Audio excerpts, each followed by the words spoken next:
Hello student, welcome to Center for Admission. My name is Silesh Kumar और today we are going to discuss 7-year PYQ analysis of UPSC. 7 साल में जो UPSC ने जो PYQ पीछे हुए तो उनका हमने सेग्रीगेट करके हर टॉपिक का सेग्रीगेट करके और डेटा निकाला हुआ है कि किस टॉपिक से किस ईयर में कितने सवाल पूछे गए हैं।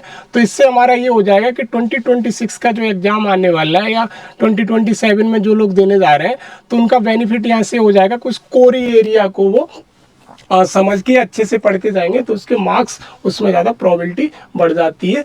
तो हम एक एक करके देखते हैं। तो पहले तो हम इसका देखते हैं कि हमारा जो ये 5 ईयर का डेटा हमने कलेक्ट किया हुआ है, ऑल ओवर 5 ईयर का हमने हर टॉपिक वाइज हर सब्जेक्ट वाइज हमने 7 ईयर का कलेक्ट किया है, लेकिन हमने ऑल ओवर पेपर का जो डेटा कलेक्ट किया है 5 ईयर का है। तो हमने देखा है कि 2020 के बाद क्वेश्चन पूछने की ट्रेंड, जैसे फैक्चुअल थोड़े से क्वेश्चन आने लगे हैं, उसके अलावा डेटा फैक्ट पूछने लगा है और कंपैरिजन के क्वेश्चन पूछने लगा है। तो 5 ईयर का हमने डेटा कलेक्ट किया तो सारे सब्जेक्ट में हमने पाया कि अगर इसने 68 क्वेश्चन 5 ईयर में पूछे हैं तो जैसे 11 से 12 क्वेश्चन इसने 2025 में पूछे पॉलिटी में, 2024 में इसने 15 क्वेश्चन पूछे और 2021 में 16 पूछे गए। तो यहाँ से हमें ये पता चल रहा है कि ऑल ओवर पॉलिटी में ये 12 से लेके 15 क्वेश्चन पूछ रहे हैं। तो हमारा 13 to 14% वेटेज ये पॉलिटी को दे रहे हैं 5 ईयर में। फिर हम अगर इकोनॉमिक्स की बात करें तो बैक ईयर इन्होंने 2025 में 15 क्वेश्चन पूछे। ये सिर्फ स्टैटिक पार्ट की हम बात कर रहे हैं जिसमें करंट, बजट और सर्वे कोई इंक्लूड नहीं है। हमने बजट और सर्वे को इंक्लूड किया है हमने करंट के पार्ट में। तो इन्होंने 15 क्वेश्चन पूछे। उसके अलावा इन्होंने 2024 में 9 क्वेश्चन पूछे और 2023 में इन्होंने 14 क्वेश्चन पूछे। तो हमारा यहाँ से भी एक पता चल रहा है कि ये मैक्सिमम क्वेश्चन हमारे 14-15 हमारे हर साल इकोनॉमी में स्टैटिक पोर्शन से पूछने। इन्फ्लेशन हो गया, अनएम्प्लॉयमेंट हो गया, मॉनेटरी पॉलिसी हो गई, फिस्कल पॉलिसी हो गई। फिर हम देखते हैं हिस्ट्री में क्या पूछते हैं। हिस्ट्री में ऑल ओवर ये 14 से 15 क्वेश्चन वही एवरेज रहता है। इसमें सबसे ज्यादा अगर ये क्वेश्चन पूछते हैं मॉडर्न हिस्ट्री से, मॉडर्न हिस्ट्री से 8 से 10 क्वेश्चन आते हैं हर साल। तो मॉडर्न हिस्ट्री का भी हम एरिया देखेंगे कि मॉडर्न हिस्ट्री में कोर एरिया कौन सा है जहां से ये क्वेश्चन पूछते हैं। एंशिएंट हिस्ट्री में भी क्वेश्चन पूछते हैं। इन्होंने 6 क्वेश्चन पूछे तो एंशिएंट हिस्ट्री का भी कोर एरिया देखेंगे। ऐसे ज्योग्राफी में इन्होंने क्या किया कि इन्होंने 2025 में 13 क्वेश्चन ज्योग्राफी से पूछे, 2024 में 16 क्वेश्चन पूछे। तो ये हमें पता चल रहा है कि ज्योग्राफी में 15 to 16 question on an average हर साल पूछे जा रहे हैं। ऐसे इन्वायरमेंट इकोलॉजी में भी इन्होंने अपना 13 क्वेश्चन, 14 क्वेश्चन, तो यहाँ से 14 to 16 इनका रेशियो चल रहा है कि 14 से 16 की रेंज में हर साल क्वेश्चन इन्वायरमेंट इकोलॉजी में पूछते हैं। उसके बाद साइंस एंड टेक से 8 क्वेश्चन पिछली बार पूछा 25 में, 4 क्वेश्चन पूछे इन्होंने 2024 में। ये सारा साइंस एंड टेक का हमारा करंट ओरिएंटेड रहता है, इसमें बहुत ज़्यादा स्टैटिक की गुंजाइश नहीं रहती है। फिर हमारे करंट अफेयर को सबसे ज्यादा वेटेज दिया है इसने। करंट अफेयर को थोड़ा सा मिक्स कर देता है ये स्टैटिक के साथ। हमने उसको, जैसे मान लीजिए इन्फ्लेशन का क्वेश्चन उसने पूछ लिया तो अगर पूछ लेगा कि एज पर द बजट या as per the survey inflation कितना है, तो इन्फ्लेशन का कॉन्सेप्ट के साथ साथ इसने बजट या सर्वे का कॉन्सेप्ट पूछ लिया। या मान लीजिए कि अगर ये एंटी डिफेक्शन लॉ से क्वेश्चन पूछ रहा है तो एंटी डिफेक्शन लॉ के अलावा एक करंट का कोई टॉपिक डाल देगा। तो ये हमारा 5 ईयर का हमने जो एनालिसिस किया है कि on an average her subject से ये 15-16-18 क्वेश्चन पूछ रहा है। अब हम देखते हैं कि सबसे ज्यादा वेटेज किस एरिया को, तो इसने 23 to 24% वेटेज दिया है किसको, करंट अफेयर को। करंट अफेयर का मतलब ये हुआ कि इसमें थोड़ा सा स्टैटिक पार्ट भी मिक्स करके इसने क्वेश्चन फॉर्मेट करने की यूपीएससी ने कोशिश की है। उसके अलावा इन्होंने क्या किया है कि अप्रॉक्स 15% इन्होंने एनवायरनमेंट इकोलॉजी को दिया हुआ है। इन्वायरमेंट इकोलॉजी में टॉपिक जैसे बायोडाइवर्सिटी हो गया, क्लाइमेट चेंज हो गया, स्पीसीज इन न्यूज हो गया, ऐसे क्वेश्चन यहाँ से पूछे जाते हैं। हिस्ट्री से इन्होंने स्पेशली मॉडर्न हिस्ट्री को सबसे ज्यादा दिया है, ऐसे करके ज्योग्राफी को इन्होंने दिया है। तो ये हमारा अगर यहाँ से आप देखेंगे तो वेटेज इन्होंने 2021 से लेके 2025 में किस एरिया को कितना वेटेज दिया है। तो यहाँ से ये हमें समझ में आ जाता है कि हमें मेन एरिया कौन सी फोकस करनी है। तो मेन एरिया हमें सबसे पहले अगर मान लीजिए पॉलिटी गवर्नेंस कर लूँ, इन्वायरमेंट कर लूँ, या हिस्ट्री की स्पेशल मॉडर्न हिस्ट्री कर लूँ, या मान लीजिए इकोनॉमिक्स का पोर्शन कर लूँ, तो ये हमारा इस एरिया को अगर मैं स्टैटिक पोर्शन इस एरिया को अगर मैं कंप्लीट कर लूँ, 15 13 13 32 ये अप्रॉक्स में 14 है वो एक्यूरेट डाटा। तो इस एरिया को मैं अगर कर लूँ तो ये मेरा 55% या 60% के आसपास स्टैटिक पोर्शन हो जाता है। उसके अलावा एंशिएंट हिस्ट्री हो गया, हमारा मिसलेनियस टॉपिक हो गया, मेडिवल हिस्ट्री हो गया। तो ऑन एन एवरेज अगर मैं बात करूं तो अप्रॉक्स अगर करंट को छोड़ दूं तो 68% क्वेश्चन मेरे कहीं ना कहीं मेरे स्टैटिक पोर्शन से आ रहे हैं। अब हम इसको टॉप सब्जेक्ट वाइज देखने की कोशिश करते हैं जो हमने 7 ईयर का डेटा कलेक्ट किया है। देखो अब 7 ईयर का हमने सब्जेक्ट वाइज 7 ईयर का इसीलिए कलेक्ट किया है कि 2019 के बाद इसके एग्जाम क्वेश्चन पूछने का ट्रेंड चेंज हुआ है, फैक्ट पूछने लगा है, आर्टिकल भी पूछने लगा है। अब तो कि कभी कभी आर्टिकल पूछने लगता है, या करंट में पुत्ता स्वामी का केस है, किस आर्टिकल से रिलेटेड, आर्टिकल 21 से रिलेटेड है, या मान लीजिए पूछ सकता है कि राइट टू इंटरनेट यूज किस आर्टिकल से रिलेटेड है। तो फंडामेंटल राइट के जो आर्टिकल है उनसे पहले आर्टिकल इतने ज्यादा नहीं पूछता था। तो हमने यहाँ से 7 ईयर का 2019 के बाद इन्होंने थोड़ा फैक्चुअल, कॉन्सेप्चुअल और उनमें बहुत ज्यादा सिलेबस तो जैसे ज्योग्राफी इन्वायरमेंट के साथ मिला दिया, हिस्ट्री के कुछ एक्ट को मिला देगा 1919 का पॉलिटी के साथ, तो मर्ज करके भी क्वेश्चन पूछता है। तो यहां से हम देखते हैं कि इसमें क्या किया कि सबसे ज्यादा जो पॉलिटी में अगर 7 साल में क्वेश्चन पूछे गए, सबसे ज्यादा हमारा लेजिस्लेटिव एग्जीक्यूटिव से पूछे गए। लेजिस्लेटिव एग्जीक्यूटिव का मतलब ये हुआ कि हमारा जो पार्लियामेंट का पोर्शन है और स्टेट की जो लेजिस्लेचर बॉडी है, एग्जीक्यूटिव और legislature body both the centre and the state, वहां से हमारा 33 to 34% क्वेश्चन यहाँ से पूछे जा रहे हैं। तो यहाँ पे हमें जैसे बिल क्या होते हैं, ऑर्डिनेंस क्या होते हैं, प्रेसिडेंट की पावर क्या होती है, काउंसिल ऑफ मिनिस्टर के क्या क्या काम होते हैं, और या जैसे अमेंडमेंट यहाँ से पूछ लेता है कि कौन सा अमेंडमेंट काउंसिल ऑफ मिनिस्टर में 15% बताता है, ये सब। उसके अलावा लेजिस्लेचर में जैसे लोकसभा में मेंबर बिल कैसे जाते हैं, प्राइवेट मेंबर बिल क्या होता है, और लीडर ऑफ अपोजिशन कितने पे बनते हैं, विप क्या होती है, स्पीकर का रोल यहाँ से पूछ लेता है। सेम ये उठा के अपना पूछने लगता है स्टेट गवर्नर का, एग्जीक्यूटिव गवर्नर पार्ट है तो एग्जीक्यूटिव से रिलेटेड स्टेट गवर्नमेंट से पूछ लेगा, लेजिस्लेचर पूछ लेगा। तो अगर मैं मोटा मोटी बात करूं तो 33 to 34% जो पॉलिटी का कोर एरिया है वो हमारा लेजिस्लेचर और एग्जीक्यूटिव से पूछ रहा है। तो ये एरिया हमें कभी भी इग्नोर नहीं करना चाहिए। उसके अलावा अगर मैं बात करूं तो ये कॉन्स्टिट्यूशन के बेसिक अमेंडमेंट फीचर पार्ट हो गया। अमेंड एक बार पूछ लिया था कि इमरजेंसी किस पार्ट में, इलेक्शन कमीशन किस पार्ट में, अमेंडमेंट सारे अमेंडमेंट जैसे स्पेशली अमेंडमेंट ये 100 के बाद अमेंडमेंट बहुत ज़्यादा पूछना है। और जो फेमस है 42 अमेंडमेंट है, 73 अमेंडमेंट, 74 अमेंडमेंट, वहाँ से कुछ क्वेश्चन मर्ज करके कॉन्स्टिट्यूशन की बेसिक फीचर क्या है, कौन से केस में, Maneka Gandhi case basic features क्या है, basic structure of the constitution क्या है, ये यहाँ से पूछ लेता है। उसके अलावा हमारी फंडामेंटल राइट, फंडामेंटल रूटीन, अगर ये दोनों को अगर मैं मिला दूं तो ये हमारा 15% approx fundamental right, fundamental duty और डीपीएसपी से क्वेश्चन पूछता है, directive principle of state policy, राज्य के नीति निर्देशक तत्व। तो यहाँ से ये हमें समझ में आ जाता है कि हमें किसी भी हालत में अपना लेजिस्लेचर, पार्लियामेंट को नहीं छोड़ के जाना चाहिए। जितने पीवाईक्यू हम लगा सकते हैं पीवाईक्यू लगाए, और जितने हम मॉक टेस्ट लगा सकते हैं मॉक टेस्ट लगाए, पार्लियामेंट पे फोकस करें। उसके अलावा हम फोकस करें fundamental right, fundamental duties, then DPSP, जिनमें जो जी आर्टिकल स्पेशली जो अमेंड हुए हैं, जैसे मान लीजिए इन्वायरमेंट से रिलेटेड आर्टिकल आया, यूनिफॉर्म सिविल कोड न्यूज़ में रहता है, और कभी कभी अपना पंचायत से रिलेटेड आर्टिकल 14 पूछ लेता है, 40 पूछ लेता है। तो ये एरिया, और उसके अलावा लोकल बॉडीज, लोकल बॉडी की बात करूं तो स्पेशली पंचायत, म्यूनसिपैलिटी से उतने क्वेश्चन नहीं पूछेगा, पंचायत से हर साल घुमा फिरा के एडीआर सिस्टम क्या होता है, ग्राम न्यायालय क्या होता है, इनसे वो क्वेश्चन पूछ लेता है, ग्राम न्यायालय के पास पावर क्या क्या होती है। तो ये एरिया को हमें कभी भी इग्नोर नहीं करना है। जुडिशरी में बात करूं तो specially supreme court and high court से क्वेश्चन पूछने की प्रोबेबिलिटी है। तो यहाँ से हमें ये समझ में आ गया कि अगर हमें पार्लियामेंट कर लें, स्टेट लेजिस्लेचर कर लें, और डीपीएसपी फंडामेंटल राइट, ये फिलोसफी ऑफ कॉन्स्टिट्यूशन कर लें, फंडामेंटल राइट, डीपीएसपी, और हम लोकल बॉडीज कर लें, और कॉन्स्टिट्यूशनल और नॉन कॉन्स्टिट्यूशनल बॉडी, अगर ये हम तीन से चार टॉपिक है, ये अगर हम कर लें, अगर 15 दिन में भी अगर कर लेंगे, तो यहाँ से हमारे पॉलिटी से अगर 15 क्वेश्चन पूछेगा तो मैक्सिमम क्वेश्चन यहाँ से ही आएंगे। तो अगर 15 पूछे तो मान लीजिए आप 10 से 12 क्वेश्चन मान लीजिए कि सही कर पाएंगे इस एरिया से। ये हमारा पॉलिटी का पूरा डेटा है। अब ये आते हैं कि 7 ईयर में मैंने कहा कि 120 क्वेश्चन पूछे।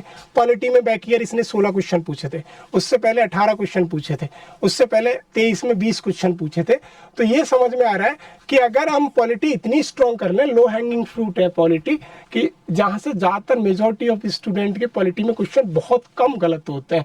अगर आपके मान लीजिए 16 क्वेश्चन पूछे और 16 में से अगर मान लीजिए आपने 12 या 13 क्वेश्चन अटेम्प्ट किए और उसमें से 3 या 4 या मान लीजिए 5 क्वेश्चन गलत हो गए, तो you are out of the race से ही बाहर हो जाएंगे। अगर मान लीजिए 2024 में 18 क्वेश्चन पूछे तो कम से कम 18 में से आपको 15 क्वेश्चन अटेम्प्ट करने चाहिए। अगर 1-2 गलत हो जाता है तो कोई बात नहीं, अगर आपके 2 या 3 या 4 गलत हो गए तो you are out of the race. Polity एक लो हैंगिंग फ्रूट है जहां मेजॉरिटी ऑफ स्टूडेंट जो सीरियस होते हैं उनका इस एरिया से कभी, जो स्टैटिक एरिया से रेयर इन द रेयरेस्ट ही क्वेश्चन बहुत कम गलत होता है। तो ये चीज याद रखना, पॉलिटी को जितना स्ट्रॉन्ग कर चुको उतना स्ट्रॉन्ग कर लो, स्पेशली स्टैटिक पार्ट। अब मैंने कहा कि क्वेश्चन टॉपिक वाइज जैसे मैंने वहां पे बताया, तो क्या क्या करना है कि हमें लेजिस्लेचर, ये मैंने 3 दिन में डेटा कलेक्ट किया हुआ है, इसके लिए बहुत मेहनत लगी है। Legislature executive of the constitution की, सेंटर और स्टेट की दोनों की, यहां सेंटर है, सेंटर एंड स्टेट की एग्जीक्यूटिव को हमने ordinance power of the governor, ordinance power of the president, और जैसे मनी बिल का स्ट्रक्चर क्या होता है, स्टेट में क्या होता है, सेंट्रल गवर्नमेंट में क्या होता है, लेजिस्लेचर काउंसिल की पावर और राज्यसभा की पावर क्या मनी बिल पे सेम है, 14 दिन के लिए कर सकती है। ऐसे करके दोनों को कंपेयर करके क्वेश्चन पूछ लेता है कभी कभी, तो कॉन्ट्रास्ट कराएगा क्वेश्चन में स्टेट में और सेंट्रल गवर्नमेंट की पार्लियामेंट स्ट्रक्चर से। तो इसको दोनों को हमें साथ साथ ही पढ़ना है, तो हमें क्वेश्चन गलत ना हो। उसके अलावा देखो, अगर मैं इसके बाद अगर प्रायोरिटी दूंगा तो फंडामेंटल राइट और डीपीएसपी को दूंगा। पहले नंबर पे मैंने दिया, फिर मैंने दिया फंडामेंटल राइट एंड डीपीएसपी, दोनों फंडामेंटल राइट और डीपीएसपी ये area. Fundamental duties, fundamental right and DPSP ये कोर एरिया है कि इसको विद आर्टिकल आपका ऑन द टिप्स होना चाहिए कि आर्टिकल 15 to 35 हमारा ये है, कौन से आर्टिकल में क्या दिया है, यहाँ तक कि क्लॉज भी पता होने चाहिए। स्पेशली बियर एक्ट अगर आप पढ़ रहे हैं तो बियर एक्ट से मोस्टली क्वेश्चन यहाँ से निकल आएंगे, वो कोई सी पढ़ते यहाँ से निकल आएंगे। और फिर उसके बाद अगर मैं दूंगा कॉन्स्टिट्यूशन की बेसिक फीचर है, अमेंडमेंट है, कॉन्स्टिट्यूशन में अमेंडमेंट का प्रोसीजर क्या होता है। जैसे अभी आया क्वेश्चन, बहुत इंपॉर्टेंट है कि 2/3 मेजोरिटी किसके लिए चाहिए, अलग अलग है मेजोरिटी। आर्टिकल 61 के लिए अलग मेजोरिटी की बात करता है, आर्टिकल हमारा 368 के लिए अलग मेजोरिटी की बात करता है स्पेशल मेजोरिटी, 149 आर्टिकल में अलग मेजोरिटी की बात करता है। और ऐसे करके ये हमारा पूरा एरिया है। तो अगर प्रायोरिटी देनी है हमें तो लेजिस्लेचर, एग्जीक्यूटिव, सेंटर, स्टेट दोनों की, उसके बाद fundamental right, DPSP, fundamental duty, और फिर उसके बाद में कॉन्स्टिट्यूशन की बेसिक फीचर, अमेंडमेंट क्या है, पार्ट कितने हैं, किस पार्ट में क्या है, और इसमें सारे अमेंडमेंट बेसिक स्ट्रक्चर वगैरह मुझे पता होने थे। देन उसके बाद मैं जुडिशरी को पार्ट दूंगा जिसमें सुप्रीम कोर्ट, हाई कोर्ट और कभी कभी ग्राम न्यायालय से भी क्वेश्चन पूछ लेता है, तो मुझे लोकल बॉडीज का भी हमें जुडिशरी के बारे में पता होना चाहिए। तो ये 4 से 5 टॉपिक है, अगर ये आपने स्ट्रॉन्ग कर लिए तो आपका पॉलिटी के मेजोरिटी ऑफ क्वेश्चन यहाँ से निकल आएंगे। तो अगर मैंने देखा कि अगर 120 क्वेश्चन पूछे हुए हैं तो इसने सबसे ज्यादा 40 क्वेश्चन पूछे किससे, लेजिस्लेचर, एग्जीक्यूटिव से। 7 साल में 40 क्वेश्चन पूछे उसने लेजिस्लेटर, एग्जीक्यूटिव, सेंटर, स्टेट दोनों को मिला के। कॉन्स्टिट्यूशन की बेसिक फीचर से इसने 7 ईयर में कितने क्वेश्चन पूछे, 23 क्वेश्चन पूछे। और अगर जुडिशरी से 13 क्वेश्चन पूछे इसने 7 ईयर में, लोकल बॉडी से 12 क्वेश्चन पूछे हैं, ऐसे फंडामेंटल और राइट और डीपीएसपी मिला लूं ये मेरे 20 क्वेश्चन पूछे हैं यहाँ से। तो मैंने कहा प्रायोरिटी मुझे किसे देनी चाहिए, सबसे पहले लेजिस्लेचर, एग्जीक्यूटिव को, सेंटर और स्टेट की, और उसके बाद फंडामेंटल राइट और डीपीएसपी को। ये एरिया मेरा कंप्लीट होना चाहिए, ऑन द टिप्स होना चाहिए, क्योंकि ये लो हैंगिंग फ्रूट है। अब ये इंपॉर्टेंट टॉपिक है, जैसे मैंने बता दिया, प्रायोरिटी ले लीजिए, parliament, state, union, state, executive, separation of power, ये सब 7 से 8 टॉपिक इंपॉर्टेंट है। अब देखो करना क्या चाहिए हमें, वही सेम बात वहाँ पे कह दिए, 2 बार लग गई है। फोकस एरिया हमारा जो होना चाहिए पार्लियामेंट की committee, centre state relation, federal structure, basic structure में आता है। यूपीएससी है ना, national human right commission, central vigilance commission, CAG, election commission और जुडिशियल रिव्यू, जुडिशियल एक्टिविज्म क्या होता है, यहाँ से हमें ये पूरा वो पता होना चाहिए। देन अब हम देखते हैं इकोनॉमी। इकोनॉमी की देखो, इकोनॉमी की अगर बात करूं तो इकोनॉमी में एक भ्रम निकाल देना। जब हम भी पढ़ते थे तो हमें भी लगता था कि इकोनॉमी का मतलब करंट अफेयर, जितना करंट पढ़ोगे इकोनॉमी आएगी। नहीं, 60% अप्रॉक्स या 55 अप्रॉक्स मैंने देखा 7 ईयर में स्टैटिक पोर्शन स्ट्रेट फॉरवर्ड पूछे हुए हैं। वर्ल्ड बैंक की रिपोर्ट कोई पूछ ली, वर्ल्ड इकोनॉमिक आउटलुक पूछ लिया, किसका, IMF का है, वर्ल्ड बैंक का है, वर्ल्ड इकोनॉमिक फोरम का है, वहां से कुछ लिस्ट वगैरह पूछ लेता है। उसके अलावा पूछ लेता है इन्फ्लेशन क्या है, इन्फ्लेशन में किसको फायदा होता है, किसको घाटा होता है, और कॉज ऑफ द इन्फ्लेशन, ऐसे करके इन्फ्लेशन को मर्ज कर देता है मॉनेटरी पॉलिसी, फिस्कल पॉलिसी के, कि मॉनेटरी पॉलिसी से हम इन्फ्लेशन को कैसे कंट्रोल कर सकते हैं, फिस्कल पॉलिसी से इन्फ्लेशन को हम कैसे कंट्रोल कर सकते हैं। उसके अलावा फाइनेंशियल मार्केट से बॉन्ड सिस्टम, यील्ड बॉन्ड क्या होता है, बॉन्ड यील्ड क्या होता है, बॉन्ड सिस्टम क्या होता है, ग्रीन बॉन्ड क्या होता है, वहां से क्वेश्चन, स्ट्रेट फॉरवर्ड क्वेश्चन यहाँ से पूछता है। तो इसमें मैंने जो पाया, मैंने देखा कि स्टैटिक पोर्शन जो इकोनॉमी कोर एरिया है वहां से 55 to 60 क्वेश्चन पूछ रहा है हर साल। और उसमें जो बजट और इकोनॉमिक सर्वे है, बजट का स्पेशली वो बजट से भी क्वेश्चन पूछ लेता है, इकोनॉमिक सर्वे से यहाँ से कोई की टर्म उठा लेगा। जैसे मान लीजिए कोई की टर्म है, फिशर इफेक्ट क्या है, Fisher effect is related to the inflation, Fisher effect क्या है, हेलीकॉप्टर मनी क्या है। बजट में जो स्पेशली होते हैं, जो हमारी फाइनेंस मिनिस्टर जब बजट पढ़ती है तो उनको बोलते, तो की टर्म बजट के हमेशा पकड़ना, बजट और सर्वे के। यहाँ से डेटा नहीं पूछता, डेटा का 1-2 क्वेश्चन पूछेगा, वो की टर्म पूछने की आपसे कोशिश करेगा। देन अब देखो, या वो देखने के बाद स्टैटिक के बाद करंट अफेयर देखो। करंट अफेयर इकोनॉमिक्स का जो करंट में हमारा जो इकोनॉमी रहता है कि जीडीपी का 6 नंबर पे आ गई जीडीपी, उसके कारण क्या है, डिप्रिसिएशन है, अप्रिसिएशन है, वो सारे रीज़न पूछेगा आपसे। और जैसे WTO के बारे में पूछ लेगा, या कैसे हमारा जीडीपी कैलकुलेट किया, 3-4 एस्टीमेट दे देगा कि इसकी वजह से नीचे आ गई है। तो ये सारा करंट अफेयर का टॉपिक है।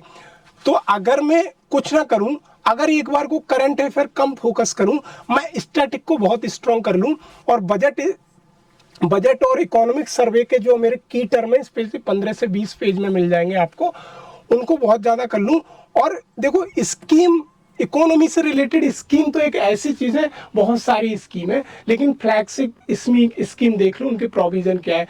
जैसे मान लीजिए प्रधानमंत्री मानधन योजना है क्या है, और अपना स्ट्रीट बिल्डर के जो लिए स्कीम है, सामित्री योजना है related to the rural panchayat से, जो मोदी के टेन्योर की बहुत ज़्यादा हाईलाइटेड स्कीम है। 10 से 15 स्कीम जो हाईलाइटेड है, उनके बारे में थोड़ा सा हमें डेटा कलेक्ट कर ले, तो मेरा जो मेजॉरिटी ऑफ एरिया 60 to 70% मेरा इस एरिया से हो जाएगा। और करंट अफेयर का अगर मान लो आप PT 365 पढ़िए, वहाँ से आपको 1-2 ही मिलेगा। PT 365 से अगर आप सोचो कि यार PT 365 में पढ़ लूँ, 5 से 6 क्वेश्चन नहीं मिलने वाले, 1 या 2 क्वेश्चन मिल जाए तो बड़ी बात है, वरना मिलते नहीं है। UPSC का ट्रेंड 2017 में जब हमने दिया था, तो हमने देखा था PT 365 से, मतलब अगर 10 क्वेश्चन पूछे तो 5 से 6 क्वेश्चन आ गए थे। लेकिन 2017 के बाद PT 365 मार्केट से एकदम खत्म कर दी UPSC ने। तो कभी हमें भी लगता है कि यार UPSC का मार्केट को देखती है नज़र, कैमरे लगे हैं क्या उसके, कि मार्केट में क्या मटेरियल है। तो हमेशा देखो PIB को फोकस करो इकोनॉमी के लिए। प्रेस इंफॉर्मेशन ब्यूरो की जो लाइन होती है ना ऊपर वाली, कि इकोनॉमी इस सेक्टर में इतनी है, इस सेक्टर में इतनी है। कभी कभी तो मैंने पिछली बार जो डेटा देखा था, तो उसने प्रोडक्शन पूछा था कि किस स्टेट में किसका प्रोडक्शन ज़्यादा है कॉफ़ी का, उसका, तो PIB की डिट्टो ऊपर वाली लाइन उठा के उसने पूछ ली थी। तो PIB की अगर आपको कहीं पे मिल जाए, मार्केट में मिल जाए, या आप ऑनलाइन कहीं से, तो PIB का अगर डाटा है इकोनॉमी का स्पेशली, तो देखना वहाँ से आपको 2 या 3 क्वेश्चन PIB से मिलने वाले हैं। तो ये हमारा इसका हो जाता है। तो हमें टॉपिक की प्रायोरिटी क्या देनी चाहिए इकोनॉमी के लिए? देखो, सबसे पहले मैंने बोला फिस्कल पॉलिसी एंड बजट।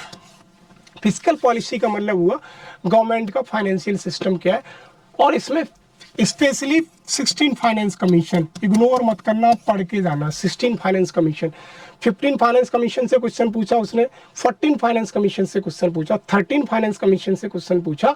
जब भी फाइनेंस कमीशन बनता है उसके अलावा बीच में एक दो बार पूछ ले। अभी तो इसकी रिकमेंडेशन ही आई है, गवर्नमेंट ने एक्सेप्ट किया है और इसको पूछेगा इसके प्रोविजन, जैसे जीडीपी का इसमें नया कॉन्सेप्ट आ गया है और क्या नाम है, ओपन फॉरेस्ट का नया कॉन्सेप्ट आ गया है। तो यहाँ से सीधा सीधा क्वेश्चन पूछ लेगा, बोलेगा 41 से बढ़ा के 42 कर दिया है, या मान लीजिए इसने जम्मू कश्मीर के लिए अलग दे दिया है। तो ये फिस्कल पॉलिसी गवर्नमेंट की, पूरी बजटिंग सिस्टम, गवर्नमेंट का बजट कैसे बनता है, बजट की प्रोसेस क्या है, पूरा बजटिंग सिस्टम और हमारा 16 फाइनेंस का। Then monetary policy, monetary policy का मतलब हुआ बैंकिंग सिस्टम से सीआरआर क्या होता है, एसएलआर क्या होता है, एमएसएफ क्या होता है, बैंक रेट क्या होता है। उसके अलावा इन दोनों के जो कॉन्सेप्चुअल क्लियरिटी आपको बताना होती है कि सीआरआर, कैश रिजर्व रेशियो, किसके पास रखा जाता है, कितना परसेंट तो नहीं पूछता वो, कैसे प्रोसेस होती है, स्टैट्यूटरी लिक्विडिटी रेट, एसएलआर किसके पास रखा जाता है। उसके बाद बैंक रेट क्या होता है, रेपो रेट क्या होता है, रिवर्स रेपो रेट क्या होता है। इनसे क्वेश्चन डायरेक्ट नहीं पूछेगा लेकिन इनका एप्लीकेशन पूछ लेगा मॉनेटरी पॉलिसी का।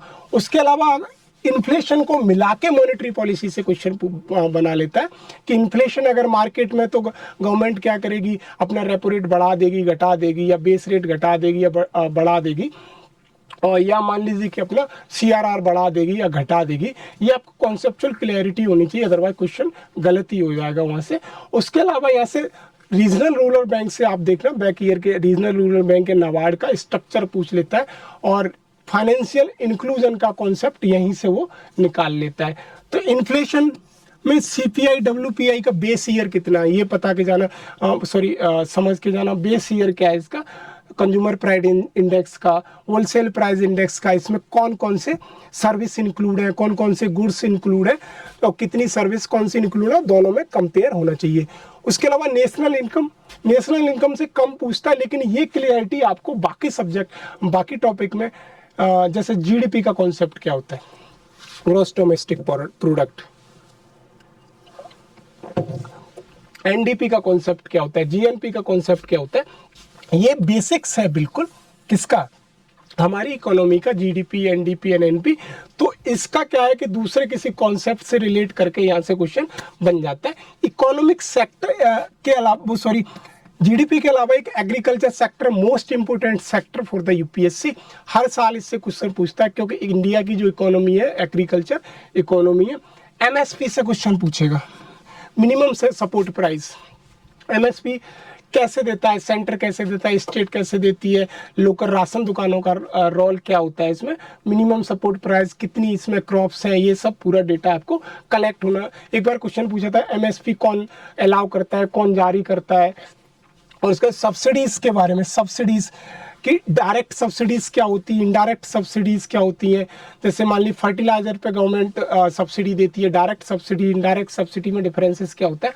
और ना फूड सिक्योरिटी का मतलब हम इंडिया की जो स्टेट है उनका, कि इंडिया में मान लीजिए हल्दी का प्रोडक्शन कहाँ पे ज़्यादा होने लगा, जैसे गवर्नमेंट ने अभी टर्मेरिक बोर्ड बनाया, और जितने भी वो टर्मेरिक बोर्ड है, हमारा टी बोर्ड है, या मान लीजिए हमारा कॉफ़ी बोर्ड है, ये 5 से 6 बोर्ड है, इनके बारे में कहाँ पे इनका हेडक्वार्टर है, ये सब पता होना चाहिए हमें। और फूड सिक्योरिटी से रिलेटेड कि किस स्टेट का, जैसे ग्रेन मान लीजिए कि शुगर केन में यूपी ज़्यादा है, शुगर में महाराष्ट्र ज़्यादा है, वो मेनली स्पेशली उन एरिया का पूछता है जो फूड रिलेटेड एरिया बहुत ज़्यादा फेमस होती है। एक्सटर्नल सेक्टर की बात करूं तो balance of trade, balance of payment, appreciation, depreciation money का कैसे करता है, FDI, FPI, ODI, FDI, FPI क्या होता है कि एफडीआई मान लीजिए कि फॉरेन डायरेक्ट इन्वेस्टमेंट, एफपीआई में डिफरेंसेस क्या होता है, एफडीआई आने से क्या क्या इम्पैक्ट पड़ता है, लॉन्ग टर्म, शॉर्ट टर्म, ये सब हमें पता करना है। Then exchange rate, appreciation, depreciation, इससे क्या होता है, जैसे मान लीजिए जीडीपी हमारी एकदम नीचे से 6 नंबर पे आ गई, अप्रिसिएशन, डिप्रिसिएशन, तो पीपीपी, परचेजिंग प्राइस इंडेक्स कैसे कैलकुलेट करते हैं, ये हमें सारा पता होना चाहिए। उसके बाद आईएमएफ की जितनी रिसेंट की रिपोर्ट है, मान लीजिए कि वर्ल्ड बैंक की रिपोर्ट है, डब्ल्यूएचओ का जो मान लीजिए सब्सिडी देता है, amber box, blue box, red box, इन पर जो हमारा सब्सिडी देता है तो इंडिया में ये सब पता होना चाहिए हमें। IMF के बारे में थोड़ा पता होना चाहिए, स्पेशली इनकी रिपोर्ट, वर्ल्ड बैंक की रिपोर्ट, WTO की रिपोर्ट पता होनी चाहिए।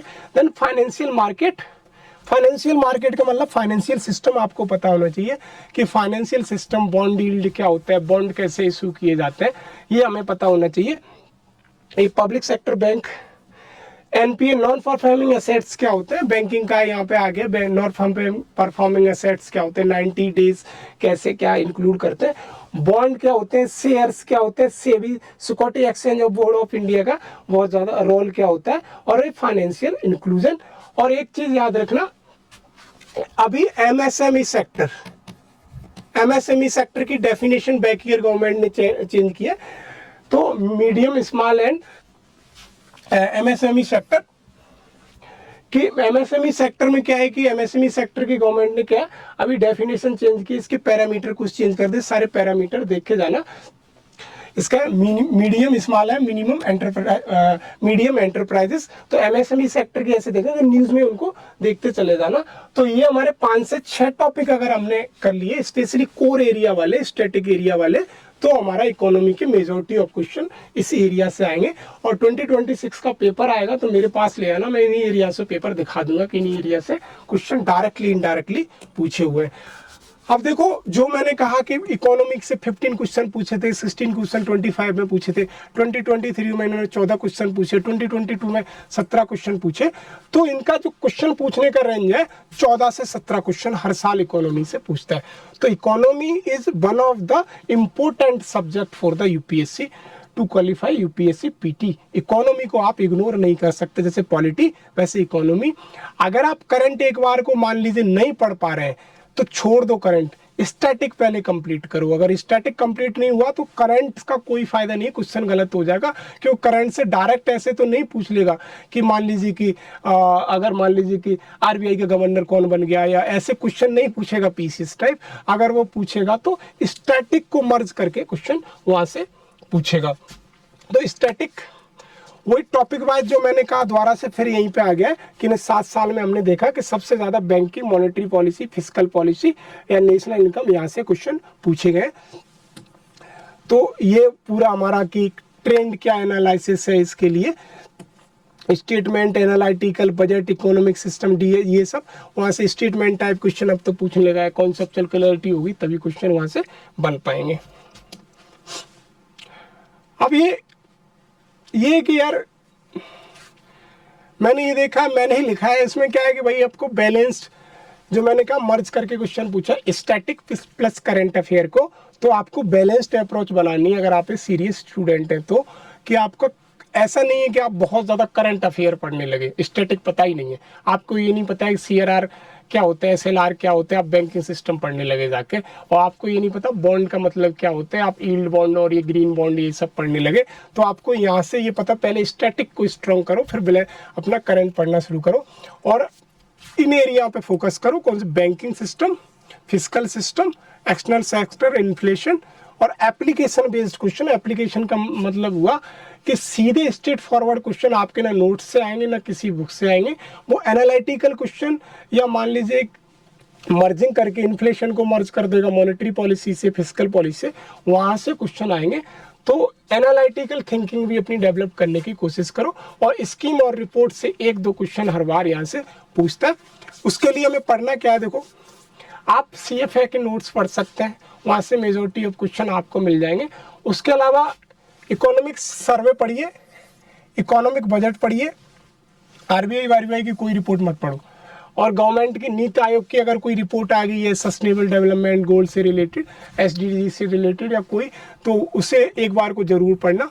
और गवर्नमेंट की जो इकोनॉमिक रिलेटेड स्कीम है, स्पेशली 2014 के बाद जो गवर्नमेंट की स्कीम है, उन स्कीम को 8 से 10 है, और आप क्या न्यूज़पेपर वगैरह पढ़ोगे, इससे कोई फर्क नहीं पड़ने वाला। इकोनॉमिक सर्वे, बजट और नीति आयोग की जो 4-5 SDG रिलेटेड जो भी देता है, एस्पिरेशनल डिस्ट्रिक्ट प्रोग्राम पे देता है, एस्पिरेशनल डिस्ट्रिक्ट प्रोग्राम, अब एस्पिरेशनल ब्लॉक प्रोग्राम भी आ रहा है, वहां से भी आपको ये नीति आयोग का एक बार समझ लेना। नीति आयोग कुछ डेटा फैक्ट देता है, गवर्नमेंट स्कीम। और पीआईबी से अगर आपको इकोनॉमी का कुछ भी मिल जाता है ये 1 ईयर का, तो उसे एक बार को डेटा फैक्ट देख लीजिए, तो यहाँ से मेजॉरिटी ऑफ क्वेश्चन यहाँ से मिल जाएंगे। तो कोर सब्जेक्ट और करंट अफेयर को मिला के अगर आप पढ़ोगे तो आपका हाई प्रायोरिटी यहाँ से बन जाएगी। अब ये अपना आ गया इन्वायरमेंट का। इन्वायरमेंट में देखो, इन्वायरमेंट में जो मेजॉरिटी ऑफ क्वेश्चन पूछता है 50% अप्रोक्सीमेटली वो आपका इकोसिस्टम, बायोडाइवर्सिटी और अपना कंजर्वेशन की जो गवर्नमेंट की कंजर्वेशन पॉलिसी है, वाइल्ड लाइफ प्रोटेक्शन एक्ट वगैरह, ये सबसे क्वेश्चन पूछता है। जैसे मान लीजिए कि हमारा इन सीटू कंजर्वेशन क्या हो गया, एक्स सीटू कंजर्वेशन क्या होता है, यहाँ से क्वेश्चन बहुत ज़्यादा। इकोसिस्टम, बायोडाइवर्सिटी, या पूछ लेगा कि लैटिट्यूड वाइज बढ़ेंगे अगर इंडिया ज्योग्राफी को मिला के तो बायोडाइवर्सिटी घटती है या बढ़ती है, या मान लीजिए हॉटस्पॉट इंडिया में कितने, ये तो सब स्टैटिक पोर्शन है, ये हमेशा स्ट्रांग होने चाहिए। या फिर अगर यहाँ से क्वेश्चन पूछेगा कोई नई स्पीसीज आ गई, या इस एरिया के जो बायोडाइवर्सिटी, इस एरिया में नेशनल पार्क कौन कौन से नए नेशनल पार्क है, किसी नेशनल पार्क में कोई नया स्पीसीज पाया जाता है उसके बारे में, या नेशनल पार्क का सर्टेन लैटिट्यूड्स पे ही पाया जाता है कि 3-4 नेशनल पार्क देगा, पूछ लेगा कि एज कम्पेयर टू ये नेशनल पार्क सबसे हाईएस्ट लैटिट्यूड पे कौन सा नेशनल पार्क है। ऐसे क्वेश्चन बहुत देखने को मिलते हैं। तो बायोडाइवर्सिटी, इकोसिस्टम वाला ये एरिया, जैसे सल्फर साइकिल एक बार पूछा था, केमिकल साइकिल, सल्फर साइकिल, ये या क्या नाम, ऑक्सीजन साइकिल, ये जितने भी साइकिल आपके हैं, नाइट्रोजन साइकिल, नाइट्रिफिकेशन कैसे होता है, ये सब आपका बायोडाइवर्सिटी और इस एरिया से आपको बहुत ज़्यादा समझ लेना चाहिए। उसके लिए आप एनसीईआरटी पढ़ सकते हो, या फिर 11th क्लास की बायोलॉजी की एनसीईआरटी आती है वो सब पढ़ सकते हो। फिर मैं बात करूँ तो क्लाइमेट चेंज एंड पॉल्यूशन से क्वेश्चन बहुत पूछता है। मैंने इकोलॉजी, बायोडाइवर्सिटी, इसमें ये अब मेरा करंट भी इंक्लूड है, करंट मिला के पूछता है। क्लाइमेट चेंज एंड पॉल्यूशन का, जो क्लाइमेट चेंज का क्या हुआ कि यूएनएफसीसी की जितनी भी कॉप, क्लाइमेट से रिलेटेड जितनी भी कॉप हुई हैं उसकी रोकने के लिए जैसे मान लीजिए पेरिस एग्रीमेंट हुआ, उससे पहले एग्रीमेंट, उसके बाद एग्रीमेंट हुए, सस्टेनेबल डेवलपमेंट का गोल कहाँ से निकल के आया, सस्टेनेबल डेवलपमेंट क्या होता है, ब्रेटन वुड की रिपोर्ट क्या है, ये सारे 15 से 20 जो भी है इनकी कॉप की जो मीटिंग हुई है, समिट हुई है, वो सारी आपको पता होना चाहिए।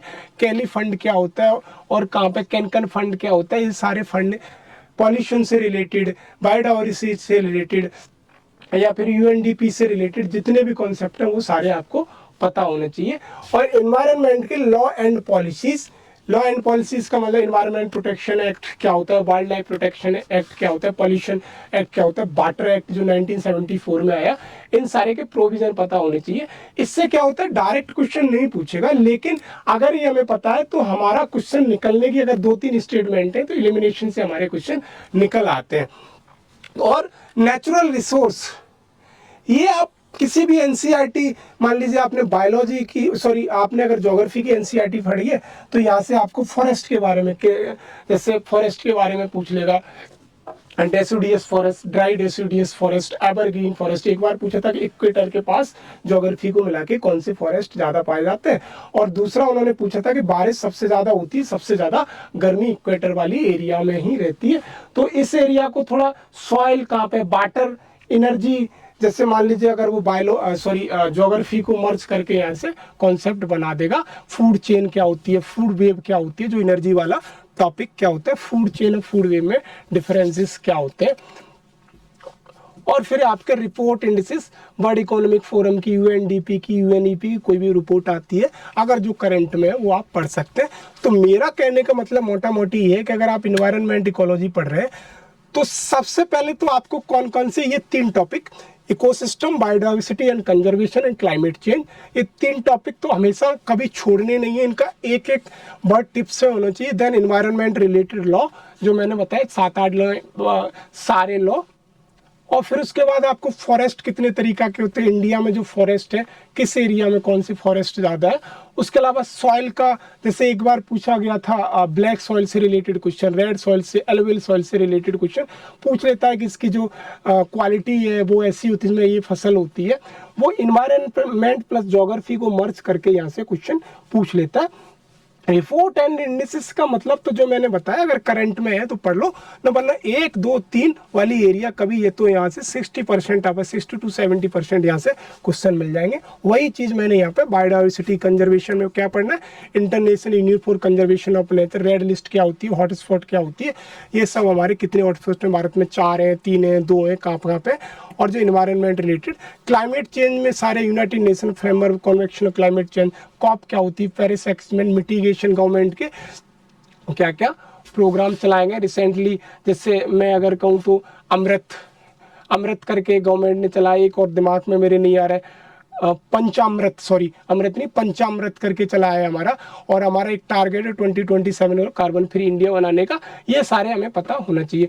पॉल्यूशन में हमें air, water, soil, noise, plastic, सबसे ज़्यादा एयर पॉल्यूशन पूछेगा, या फिर दूसरे नंबर पे पूछेगा सॉइल, वाटर, 3 सबसे ज़्यादा एयर पॉल्यूशन से रिलेटेड जितने भी हैं ना, air pollution act, water pollution act, ये सब हमें पता होना चाहिए। तो ये शुरुआत के 3 टॉपिक, या environment protection act 1986, wild life protection act 1972, forest conservation act 1980, ये 3, वाटर प्रोटेक्शन एक्ट 1974, ये सारे हमें, ये 3 से 4 टॉपिक है हमारे, ये अगर हमने स्ट्रॉन्ग कर लिए तो हमारे ये इन्वायरमेंट एंड इकोलॉजी के मैक्सिमम क्वेश्चन मिल जाएंगे। उसके बाद convention on biological diversity sites क्या होता है, रामसार साइट्स, अभी जैसे 99 साइट्स इंडिया में रामसार साइट होगी, तो रामसार साइट्स क्या होती हैं, इंडिया इसका सिग्नेटरी कब बना, या फाउंडिंग मेंबर है, इंडिया में कितनी रामसार साइट है, सबसे ज़्यादा वर्ल्ड में रामसार साइट कहाँ पे है, जैसे मान लिया अगर इटली में है तो इटली होना चाहिए, इंडिया में है। और बेसल कॉन्वेक्शन, मॉन्ट्रियल ओजोन से रिलेटेड है, ओजोन के बारे में आपको पता होना चाहिए थोड़ी, और प्रोटोकॉल, ये सारा आपको पता होना चाहिए। जैसे मैंने पहले ही कहा कि आईपीसीसी की sustainable development is one of the best topic of the UPSC PCS, तो इससे हर साल पूछता है 1-2 क्वेश्चन।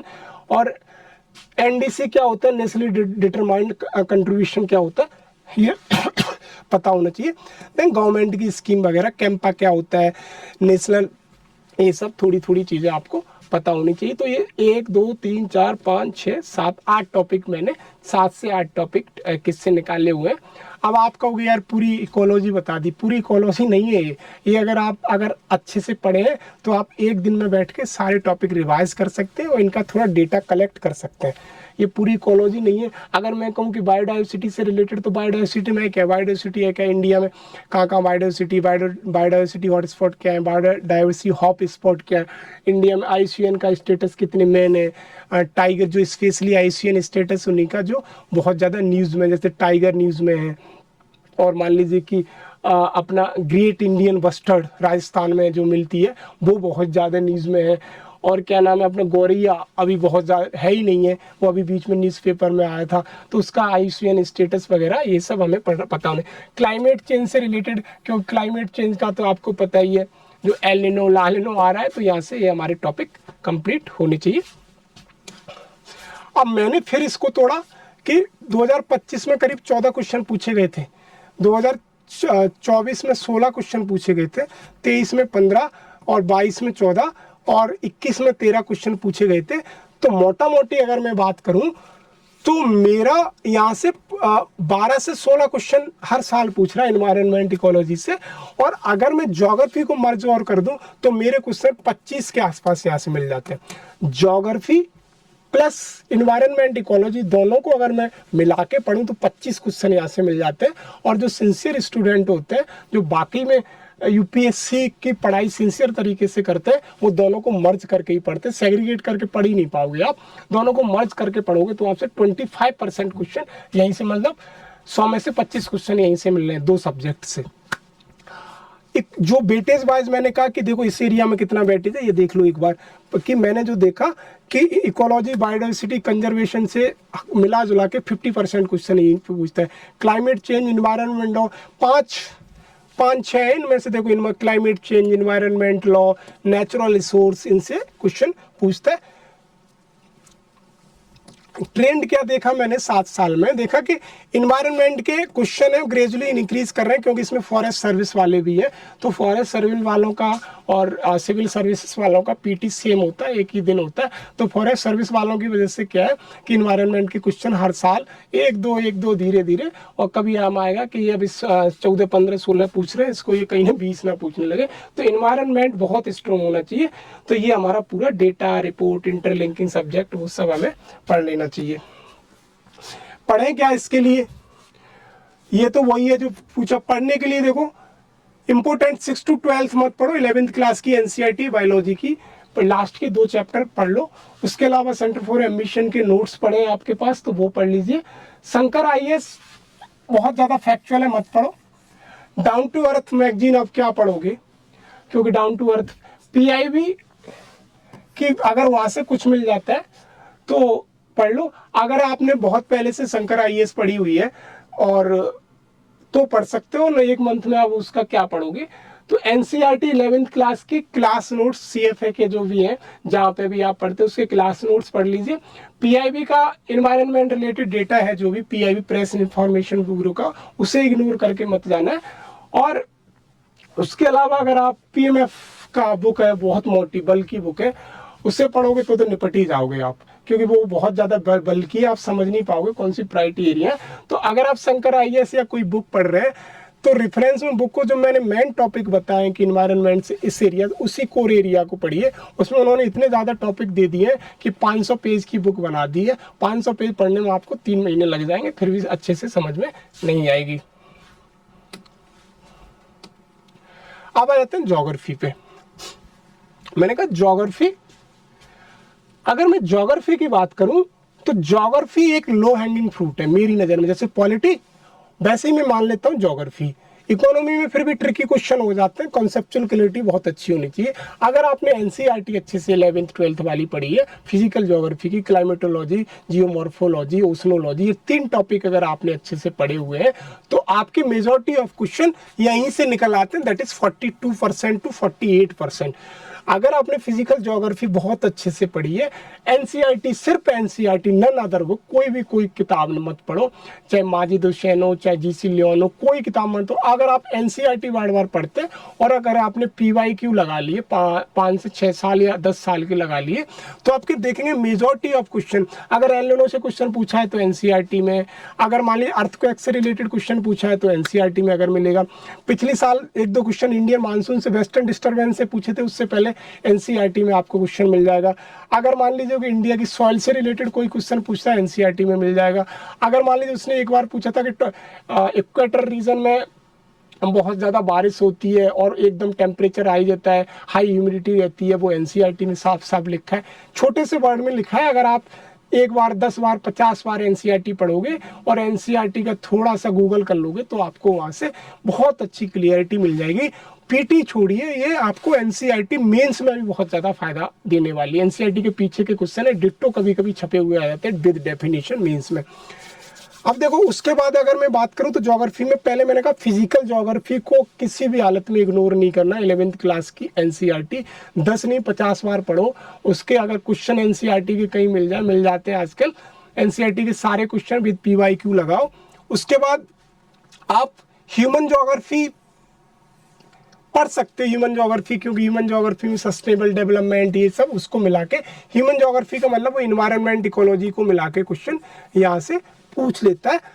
उसके अलावा अगर मैं बात करूं तो मैप और डायग्राम, लोकेशन को मत इग्नोर करना। इसमें एनवायरनमेंट इकोलॉजी मैंने इंक्लूड कर लिया, उसे थोड़ी देर के लिए छोड़ लो।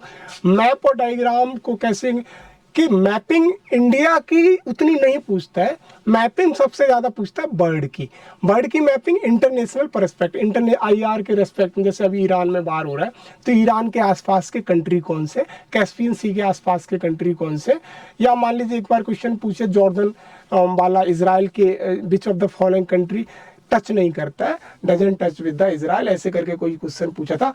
तो जितने भी इंटरनेशनल रिलेशन IR से रिलेटेड, west Asia, specially south east Asia, west Asia UPSC का सबसे फेवरेट टॉपिक है ज्योग्राफी में। मैपिंग के हिसाब से वेस्ट एशिया को इग्नोर मत करना किसी भी हालत में।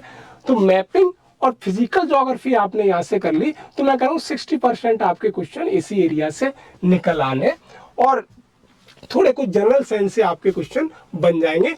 तो तो मैं फिजिकल ज्योग्राफी में अगर बात करूं तो फिजिकल ज्योग्राफी में क्या सबसे पहले प्रायोरिटी देनी चाहिए मुझे, क्लाइमेटोलॉजी। क्लाइमेटोलॉजी को मुझे सबसे पहले प्रायोरिटी देनी चाहिए। क्लाइमेटोलॉजी में क्या होता है, इंडियन मानसून सिस्टम क्या है, वेस्टर्न डिस्टर्बेंस क्या है और क्या नाम है अपना, जेट स्ट्रीम का क्या होता है, ट्रेड विंड कैसे चलती है, विंड पैटर्न क्या है। जैसे अभी हमने एलिनो पढ़ा, लानिनो पढ़ा, ये सुपर एलिनो आ गया, एलिनो मोडोकी आ गया। तो ये सब क्लाइमेटोलॉजी के जितने भी टॉपिक हैं, और क्लाइमेटोलॉजी ज्यादातर लोगों को समझ में ही नहीं आता है। मेजोरिटी ऑफ क्वेश्चन यहीं से आते हैं। और देखना, अगर ज्योग्राफी में अगर किसी का कमजोर होगा तो सबसे ज्यादा क्लाइमेटोलॉजी होगा। और सबसे ज्यादा देखो, अगर कोई बात करेगा सही होगा तो जियोमॉर्फोलॉजी, अर्थक्वेक, सुनामी वगैरह बहुत आसानी से समझ में आ जाता है। लेकिन climatology including the global climatology with Indian climatology का अगर वो कॉन्सेप्ट मर्ज करके पूछेगा, अगर मान लीजिए उसने वेस्टर्न डिस्टर्बेंस से पूछ लिया, इंडियन मानसून पढ़ लिया, साउथ वेस्ट मानसून पूछ लिया, रिट्रीटिंग मानसून वगैरह पूछ लिया, तो क्लाइमेटोलॉजी का टॉपिक सबसे पहले पढ़ना है। फिर हमें पढ़ना है ओशनोलॉजी का। ओशन में कोल्ड करंट क्या होती है, वार्म करंट क्या होती है, कुछ करंट के नाम याद कर लीजिए, जैसे वेनेजुला करंट होगा, पेरू अमोल्ट करंट हो गया, ये सब करंट हो गई। उसके अलावा करंट का नेचर कैसा होता है, फिशिंग इंडस्ट्री कहाँ पे ज़्यादा होती है, और ऐसे करे कोल्ड करंट वो वहाँ पे मिलती है। क्वेश्चन आए हुए हैं ओशनोलॉजी। फिर आप कर लें जियोमॉर्फोलॉजी। जियोमॉर्फोलॉजी अर्थक्वेक हो गया, सुनामी हो गई, और ये अपना सारा सॉइल का नेचुरल वेजिटेशन, हाइड्रोलॉजी, ये तो ओशनोलॉजी में आएगा, नेचुरल वेजिटेशन। ह्यूमन ज्योग्राफी अगर देखना चाहो देख लो, इतना मेंस का टॉपिक है, लेकिन मैंने इसलिए इसमें डेटा इंक्लूड कर लिया कि ह्यूमन ज्योग्राफी के एक दो क्वेश्चन पूछ लेता है, वो हमारा एनवायरनमेंट से मिला के। ज्योग्राफी ऑफ इंडिया में मैंने कहा सबसे पहले इंडिया की क्लाइमेट, इंडिया की क्लाइमेट क्या है, इंडिया का वेदर सिस्टम क्या है, इंडिया में मानसून क्या है। उसके अलावा इंडिया का जो हमारा रिवर सिस्टम है, सॉइल सिस्टम है, रिवर का सिस्टम, गंगा यमुना, इनकी जो ट्रिब्यूटरीज है, जैसे ब्रह्मपुत्रा की ट्रिब्यूटरीज बहुत ज़्यादा पूछता है। और अब ये पंचद्वाब वाली पंजाब में जो नदियाँ है, झेलम, चनाब, रावी, सतलुज, ब्याल, उनकी ट्रिब्यूटरी पूछने लगा है। अब आ गया है साउथ इंडिया पे, साउथ इंडिया की रिवर की ट्रिब्यूटरी पूछने लगा है। तो ये रिवर की ट्रिब्यूटरी, उसका पता नहीं क्या रिवर से है, यूपीएससी का रिवर की ट्रिब्यूटरी बहुत ज़्यादा पूछता है। और प्लस सॉइल, देन क्लाइमेट, ये तीन टॉपिक इंडियन ज्योग्राफी में कभी मिस मत करना। Climate of India geography NCERT से पढ़ लेना। उसके अलावा अपना रिवर सिस्टम पढ़ लेना, इसमें सारा ड्रेनेज सिस्टम क्या होता है, कैचमेंट एरिया क्या होता है, और ये सारा ड्रेनेज सिस्टम पढ़ लेना। फिर सॉइल, एलुवियल सॉइल क्या, दोमट मिट्टी क्या होती है, रेड सॉइल क्या होती है, ब्लैक सॉइल क्या होती है, और किस एरिया में कौन सी ब्लैक सॉइल है, परसेंटेज कितनी है, एक एलुवियल सॉइल ज़्यादा है, गंगा यमुना द्वाब में है, और कौन सी सॉइल में कौन सी फसल बहुत ज़्यादा फर्टाइल होती है, उगाई जाती है। एग्रीकल्चर एंड मिनरल का डेटा करंट का पूछता है। अगर आपने मिनरल का डेटा अगर निकाल लेंगे तो वो वहाँ से पूछ लेगा। तो इसमें मेरा कहना यह है कि क्लाइमेट, रिवर और सॉइल को तो कभी छोड़ के मत जाना। देन मैपिंग ऑफ इंडिया की में क्या करना है, हमें मैपिंग ऑफ इंडिया की में ये नहीं देखना है भारत में कितनी स्टेट है, कौन सी कैपिटल का है, लैटिट्यूड कहाँ से है, कुछ नहीं देता। मैपिंग ऑफ इंडिया में स्पेशली हम देखेंगे कौन सा, इन्वायरमेंट इकोलॉजी को मिला के, कि हमारा साइलेंट वैली कितनी, कौन सी स्टेट में कि कौन सी स्टेट में कितने परसेंटेज, कौन सी स्टेट में कितनी परसेंटेज, पहली रिवर की लोकेशन कौन सी स्टेट से होके जाती है। उसके अलावा कुछ शहर न्यूज में रहते हैं, कभी कभी पूछ लेता है जो सिटी है, जो जैसे मान लीजिए कि कोई सिटी न्यूज में है तो वो पूछ लेगा सिटी ये कहाँ पे है और ये कौन सी जोन में आती है, ट्रॉपिकल, सब ट्रॉपिकल, ऐसे करके वो क्वेश्चन बना देता है वहाँ से।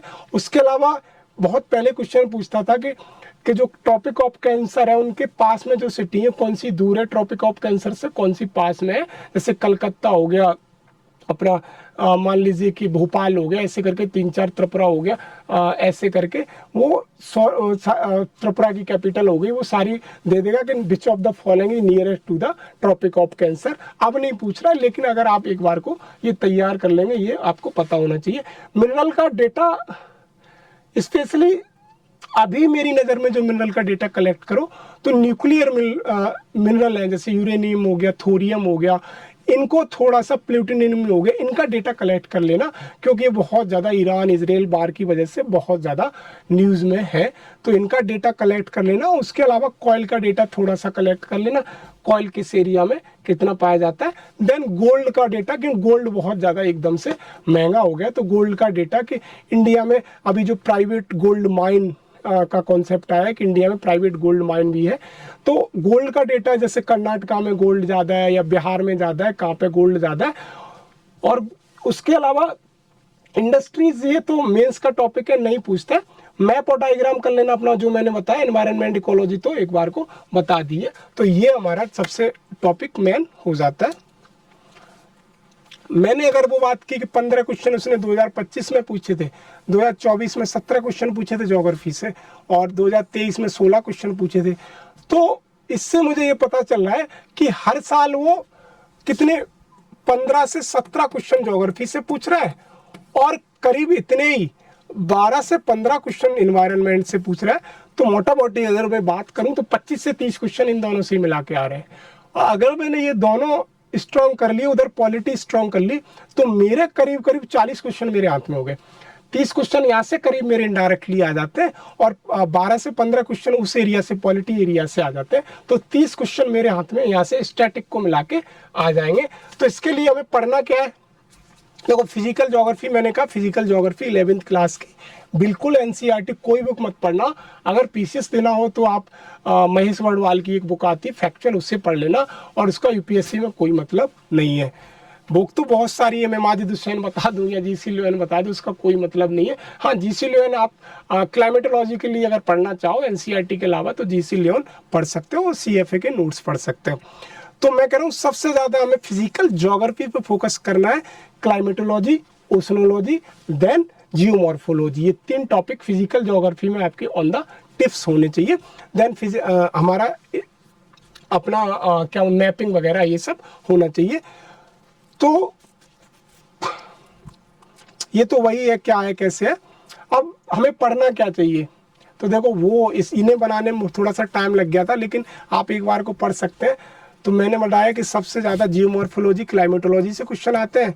देन ये 3 टॉपिक मैंने बताया फिजिकल ज्योग्राफी से, इन्हीं से सबसे पहले 60 to 70% question geomorphology, climatology, oceanology, मतलब 11th क्लास की फिजिकल ज्योग्राफी आपके लिए क्या कह सकते, रामबाण है, panacea to crack the UPSC prelims. कि एनसीईआरटी अगर आप मिस कर रहे हैं तो आप एक तरीके का यूपीएससी का मर्डर कर रहे हैं, कि भाई यूपीएससी मन दो, इससे बढ़िया घर पे बैठो अगर आपने एनसीईआरटी नहीं पढ़ी 11th क्लास की तो। और ये एग्रीकल्चर का डेटा कलेक्ट कर लिए, क्वेश्चन पूछे गए उस एरिया से मैंने लिए, लेकिन जो इंपॉर्टेंट एरिया है उसको मैंने प्रायोरिटी दी है। इसके लिए हमें करना क्या चाहिए, इसके लिए मैं, अगर मान लीजिए आपके पास टाइम है, अगर आप 27 का देने चाह रहे हैं तो 6 से 12 तक सारी एनसीईआरटी पढ़ लो। जैसे 9th क्लास की एनसीईआरटी अगर आप पढ़ोगे तो वहाँ पे आपको सॉइल सिस्टम, या मान लीजिए क्लाइमेटोलॉजी के बारे में 9th और 10th की बहुत अच्छा इंडियन के बारे में देगा। और 6 से 12 की एनसीईआरटी को एक नहीं तुम 10 बार 50 बार पढ़ो, मेंस में भी इसके क्वेश्चन सीधे सीधे आते हैं। फिर उसके बाद जीसी लियोन पढ़ सकते हो एक बार को, अगर आपको कोई जीसी वर्मा हो, माजिद हुसैन हो, कोई पढ़ने की जरूरत नहीं है। और आपको ऑक्सफोर्ड कोई भी एक एटलस होनी चाहिए, जिससे आप अपना वो पीआईबी कुरुक्षेत्र, ये कोई पढ़ने की जरूरत नहीं है आपको। क्या करोगे पीआईबी को, अगर मान लो मैं ये कह दूँ ऑन डाउन टू अर्थ अगर आप पढ़ लो, उससे क्या फ़र्क पड़ेगा। डाउन टू अर्थ पढ़नी थी उसके, अगर मान लो समरी, अब कोई मतलब नहीं है, सिर्फ एनसीईआरटी अगर जितनी बार रिवाइज कर पाओ, और जीसी लियोन अगर है तो उसका क्लाइमेटोलॉजी वहाँ से पढ़ लो। और सेंटर फॉर एम्बिशन के अगर आपके पास नोट्स हैं तो नोट्स पढ़ लीजिए, वो मोर देन सफिशिएंट है। ये वही जो मैंने पहले बताया था वही दोबारा से आ गया। देखो अब इसमें क्या है कि important priority of the subject क्या होनी चाहिए। तो देखो मैंने प्रायोरिटी क्या है, करंट अफेयर में वो जाहिर सी बात है हर साल 25 क्वेश्चन पूछता है, 25 से 30 क्वेश्चन स्टैटिक करंट को मिलाता है, वो करंट अफेयर ही मान लेता हूं मैं, क्योंकि उसने मर्ज कर दिए करंट अफेयर के साथ। फिर मैं देखता हूं कि इन्वायरमेंट इकोलॉजी, पॉलिटी, इनसे क्वेश्चन भी बहुत पूछता है, इन्वायरमेंट इकोलॉजी, देन पॉलिटी। और हिस्ट्री में बात करूं तो मॉडर्न हिस्ट्री का भी हम देखेंगे, और फिर इकोनॉमिक्स, और geography, science and tech, modern history. अब देखो प्रायोरिटी अगर मैं दूंगा, पहले नंबर पे अगर मैं प्रायोरिटी दूंगा कि देखो पहले नंबर पे मैं अपना ही सब्जेक्ट मान लेता हूँ ये, जितनी बार रिवाइज करो यहाँ से आपके क्वेश्चन गलत नहीं होने चाहिए, पॉलिटी एंड गवर्नेंस से। फिर दूसरे नंबर पे geography and environment, geography plus environment, इन दोनों को मिला लो। ज्योग्राफी और एनवायरनमेंट से क्वेश्चन अगर करंट से तो गलत हो जाए तो कोई बात नहीं है, अगर स्टैटिक्स से अगर आप क्वेश्चन आ रहे हो आपने गलत कर दी, स्पेशली एनसीईआरटी से स्ट्रेट फॉरवर्ड उसका स्टेटमेंट आ रहा है, तो you are out of the race. फिर उसके बाद आप इकोनॉमिक्स, फिर उसके बाद आप इकोनॉमिक्स पढ़ सकते हो, पढ़ क्या सकते हो, इकोनॉमिक्स तो पढ़नी पड़ेगी क्योंकि यूपीएससी का बहुत फेवरेट एरिया है। फिर modern history, modern history, modern history के बाद हम पढ़ सकते हैं एंशिएंट हिस्ट्री। मेडिवल हिस्ट्री से स्पेशली उनका फाइनेंशियल सिस्टम कैसे चलता था, टका का ये सब पूछ लेता है, उनके जो करेंसी है उसके नाम पर, सोसाइटी पूछ लेता है, कल्चर पूछ लेता है। फिर उसके बाद देखिए साइंस एंड टेक करंट पूछता है, पीटी 365 खरीद के पढ़ लोगे, आता है तो आता है, नहीं आता है तो छोड़ना। आर्ट एंड कल्चर से अब कितना क्वेश्चन ज़्यादा है, हेरिटेज वगैरह से नहीं पूछता है, मेडिवल हिस्ट्री से क्वेश्चन पूछ लेता है। ये सारा डेटा कलेक्टेड बाई मी, ये सारा डेटा मैंने कलेक्ट किया 2 से 3 दिन में मिलके। अब आ जाता है आपका हिस्ट्री सब्जेक्ट। हिस्ट्री सब्जेक्ट में मुझे थोड़ा सा टाइम लग गया था क्योंकि मैंने सबसे ज़्यादा इसी को ध्यान दिया था, क्योंकि हिस्ट्री वैसे भी मेरा उतना अच्छा एरिया नहीं है, तो इसको कलेक्ट करने में कि कौन से क्वेश्चन को किस टाइम पीरियड पे पूछा गया है, प्री मेडिवल में डालूं या प्री मॉडर्न में डालूं या पोस्ट मेडिवल में डालूं, कैसे डालूं। तो मैंने इसका सोचा कि यार इसका एक डेटा अच्छे से कलेक्ट किया जाए, तो मैंने इसमें पाया कि सबसे ज़्यादा क्वेश्चन कोई भी कह देगा कि 1857 के बाद ही पूछे जाते हैं मॉडर्न हिस्ट्री से। 1857 के बाद specially tribal movement, peasant movement हो गए, नेशनल मूवमेंट 1905 के बाद, स्वदेशी आंदोलन के बाद सिविल डिसोबीडिएंट मूवमेंट हो गया, क्विट इंडिया मूवमेंट हो गया, इनसे ही क्वेश्चन घुमा फिरा के इनसे ही क्वेश्चन हर साल आते हैं। तो मॉडर्न हिस्ट्री को मुझे इग्नोर नहीं करना है, स्पेशली 1857 1857 की क्रांति के बाद मुझे पूरा 1950 तक पढ़ जाना है। उसमें स्पेशली मुझे ट्राइबल मूवमेंट हुए, ट्राइबल मूवमेंट या पीजेंट मूवमेंट 1857 से 1857 से पहले वाले भी हमें पढ़ने, और उसके अलावा हमें जो नेशनल मूवमेंट 1905 के बाद क्या हुआ, 1885 में अगर कांग्रेस बनी तो कांग्रेस बनने के बाद जो सेशन हुए कांग्रेस के, सूरत सेशन, उसमें क्या हुआ, कौन से सेशन का किसने प्रिसाइड किया, ये सब देखना है। उसके अलावा कौन सा जो भी मूवमेंट चला वो किसने लीड किया, कितने लोग जेल गए, और वो मतलब अगर मान लीजिए क्विट इंडिया मूवमेंट था, क्विट इंडिया मूवमेंट में कितनी महिलाएं थी, स्पेशली पूछ लेता है, उषा मेहता दे देगा, सरोजनी नायडू दे देगा। ये उसके question favourite area, specially women से रिलेटेड कि कौन सी महिलाएं रिलेटेड थी। तो ये मॉडर्न हिस्ट्री का अगर मैं बात करूँ तो मॉडर्न हिस्ट्री में स्पेशली 1857 से लेकर 1950 तक हमें लगभग, 1950 नहीं तो 48 तक तो हमें लगभग पूरा पढ़ जाना चाहिए, एनसीईआरटी प्लस स्पेक्ट्रम। फिर उसके बाद मुझे आना चाहिए एंशिएंट हिस्ट्री पे। ये डेटा थोड़ा गलत है, ये मिसप्रिंट हो गया, ये मेरा ये है 20% से लेके 25 ऐसे परसेंट है ये वाला, और ये 15 to 20% है। तो एंशिएंट हिस्ट्री में क्वेश्चन कैसे, एंशिएंट हिस्ट्री में हम देखेंगे कि एंशिएंट हिस्ट्री में बुद्धिज्म, जैनिज्म यूपीएससी का सबसे फेवरेट टॉपिक है। बुद्धा और जैना से वो हर साल क्वेश्चन पूछता है, श्वेतांबर क्या होते हैं, दिगंबर क्या होते हैं, फिलॉसफी ऑफ बुद्ध, स्यादवाद फिलॉसफी किसकी है, फिलॉसफी बुद्धिज्म की फिलॉसफी पूछ लेता है, और जैनिज्म की फिलॉसफी पूछ लेता है, या फिर पूछ लेगा कि विच सेक्ट जैनिज्म की या बुद्धिज्म की पूछ लेगा, श्वेतांबर, दिगंबर, यहाँ से। तो यहाँ से ये अब इसने क्या किया, महाजनपदा जो पीरियड था हमारा उसमें 16 महाजनपदा थे, उसमें भी एंटर कर गया। पिछले 1-2 साल से आप देखें तो महाजनपदा वाले 16 महाजनपदा, उनकी कैपिटल कहाँ थी, और उसके जो किंग थे किस महाजनपदा के, कुरु कहाँ के, कुरु पांचाल के थे। तो ये सारे महाजनपदा भी आपको देख के जाने हैं। उसके अलावा हमें एंशिएंट हिस्ट्री में अगर देखना है, कभी कभी क्रोनोलॉजी टाइप क्वेश्चन पूछने लगता है, वो गुप्ता हो गया, मौर्य पीरियड, गुप्ता मौर्य पीरियड, और फिर नीचे हर्षवर्धन का पीरियड आ जाता है। तो ये एरिया है। मेडिवल हिस्ट्री को देखो पॉलिटिकल हिस्ट्री नहीं पूछता है मेडिवल हिस्ट्री से, वो स्पेशली याद से सोसाइटी से रिलेटेड कोई कॉन्सेप्ट पूछेगा कि मेडिवल हिस्ट्री की सोसाइटी कैसी थी। देन करेंसी कोई पूछ लेगा, कोई की टर्म पूछ लेगा कि उस टाइम क्या कहते थे, टका पूछ लिया उन्होंने, ऐसे करके वो पूछ लेगा। तो इस एरिया को अगर मैं बात करूं तो आप मुगल सिस्टम या दिल्ली सल्तनत पूरी पढ़ जाओ और ज़्यादा मत पढ़ो, और अगर ज़्यादा पढ़ना चाहो तो यहाँ से पढ़ सकते, क्या बताऊं, चेरा चोरा पांड्या वाला कॉन्सेप्ट आप यहाँ से पढ़ सकते हो। तो सबसे पहले मुझे 1857 से लेके पूरा मॉडर्न हिस्ट्री का एनसीईआरटी पूरी प्लस स्पेक्ट्रम पढ़ के जानी है। देन मुझे फिर आ जाना है अपना एंशियंट हिस्ट्री पे, उसमें जैनिज्म बुद्धिज्म क्या होता है। आर्यन वाला पीरियड से नहीं पूछता है अब उतने ज़्यादा क्वेश्चन, महाजनपदा की तरफ आने लगा है। पिछली बार महाजनपदा से क्वेश्चन पूछा था। Gupta period then Maurya period यहाँ से पढ़ना है। मेडिवल हिस्ट्री अगर पढ़ पा रहे तो ठीक है, नहीं अगर छोड़ के चले जाओ 2-3 क्वेश्चन पूछेगा क्योंकि मेडिवल हिस्ट्री अगर पढ़ लिया है एनसीईआरटी स्पेशली तो ठीक है, और कोई बुक मत पढ़ना। इन दोनों के लिए, एंशिएंट के लिए, मेडिवल के लिए सिर्फ एनसीईआरटी पढ़नी है, और इसके लिए मॉडर्न के लिए हमें क्या करना है, हमें एनसीईआरटी प्लस स्पेक्ट्रम या आपके पास किसी कोचिंग के नोट्स जैसे सीएफएस सेंटर फॉर एम्बिशन के नोट्स हैं वो पढ़ सकते हैं। आर्ट एंड कल्चर से आप क्वेश्चन नहीं पूछता है, फिर भी आप अगर देखना चाहें तो एक बार को टेम्पली आर्किटेक्चर देख सकते हैं कि बेसरा स्टाइल टेम्पल क्या जाते हैं, कहाँ पे पाए जाते हैं, और साउथ इंडियन टेम्पल का द्रविड़ स्टाइल टेम्पल है तो उनका टेम्पल की आर्किटेक्चर, और सर्टेन टेम्पल जैसे अभी कोणार्क का सूर्य टेम्पल बहुत ज़्यादा न्यूज़ में था, पहले पूछता था लेकिन अब उसने पूछना बंद कर दिया। पोस्ट इंडिपेंडेंस से क्वेश्चन कभी रेयर कोई फैक्ट जवाहरलाल नेहरू या इनसे पूछ लेता, नहीं पूछता। तो ये हमें अब मैंने बांटा है, पहले बताई दी लेकिन फिर भी एक बार देख लो।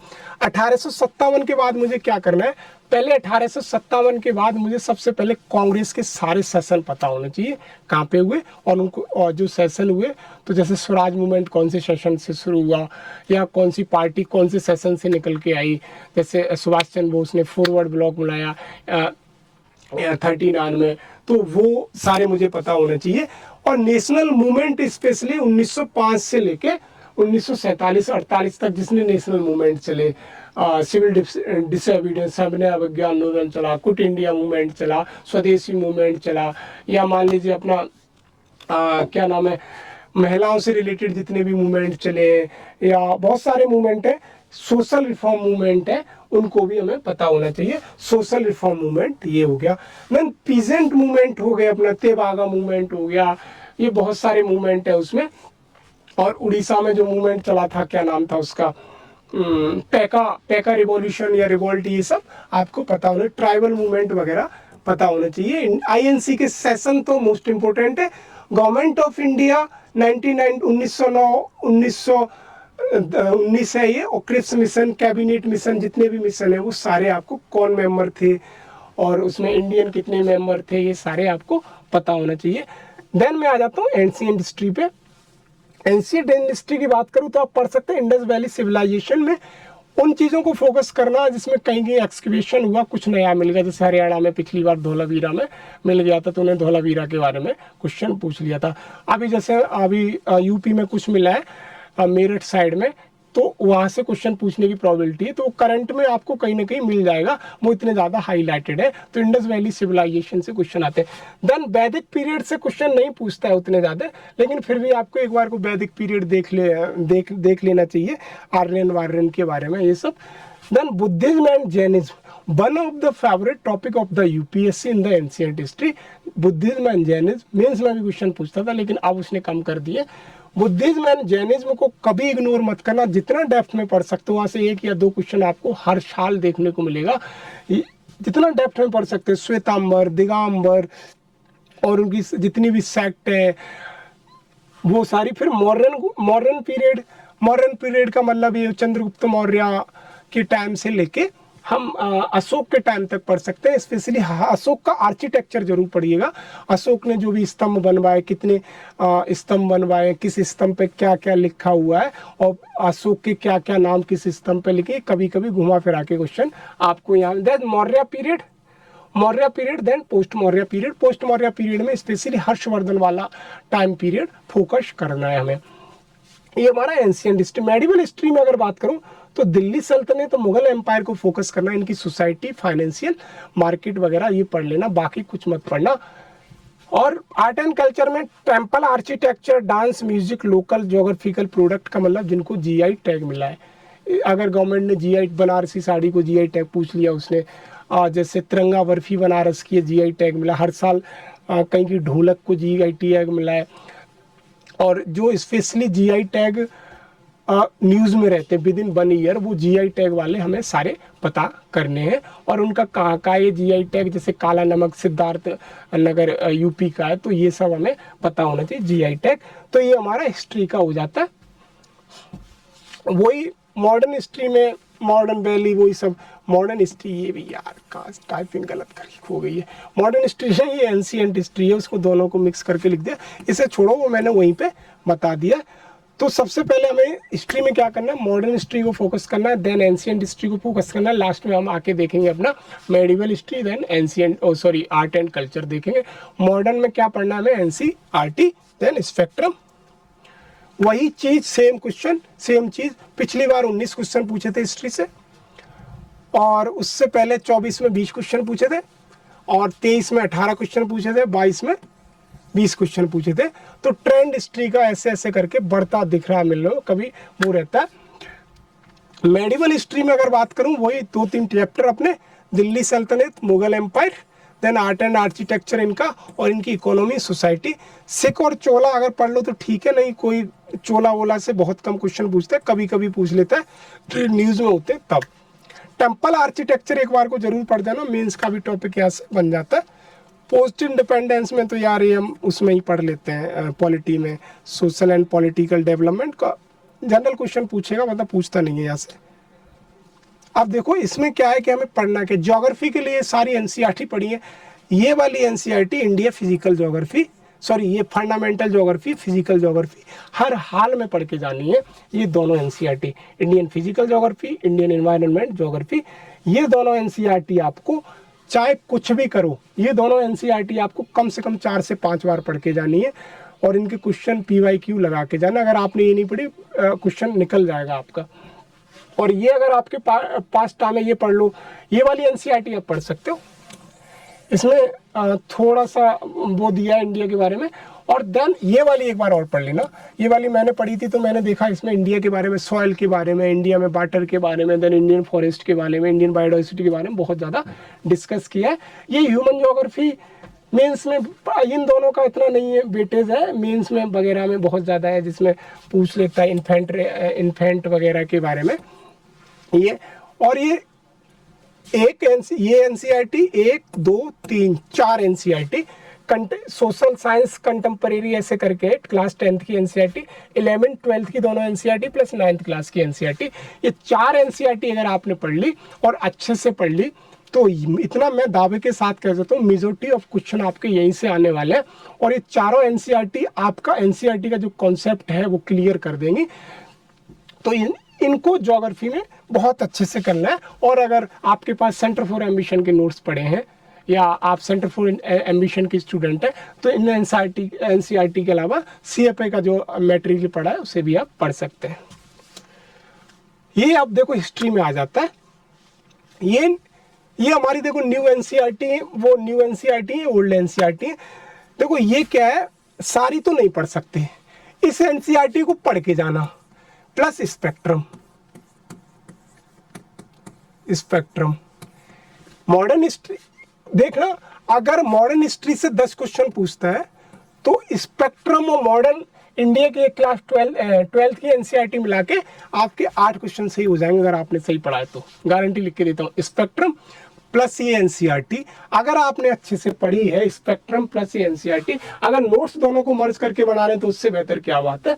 स्पेक्ट्रम प्लस मॉडर्न इंडिया की एनसीईआरटी, और एनसीईआरटी के नीचे जो आपने देखा ना फिगर बने हुए, तो उनके नीचे कुछ लाइन लिखी होती है, उस लाइन पर फोकस करना। यूपीएससी कभी कभी वहां से क्वेश्चन पूछने लगे, लाइन लिखी होगी 2 या 1 लाइन लिखी होगी, किसी का नाम होगा, कोई रिवॉल्यूशन वगैरह होगा, या मान लीजिए भारत माता, एक बार भारत माता से रिलेटेड क्वेश्चन पूछ लिया था, ज्यादातर मैं भी गलत करके आया था, वो शायद 17 या 18 का क्वेश्चन था। और अगर आपके पास टाइम है तो इनमें से ये सारी एनसीईआरटी आप पढ़ सकते हैं। मेडिकल के लिए देखो ये एनसीईआरटी पढ़ सकते हैं, एनसीईआरटी के लिए ये वाली एनसीईआरटी पढ़ सकते हैं। प्रायोरिटी मुझे एज कंपेयर टू ये वाली एनसीईआरटी इनको देना चाहिए। अगर मान लीजिए आपके पास टाइम है, एक बुक सजेस्ट कर रहा हूँ, वो बुक मैंने पढ़ी, बहुत अच्छी है, उसमें सारी एनसीईआरटी का सार है। उस बुक का नाम है मेरे दिमाग में बुक में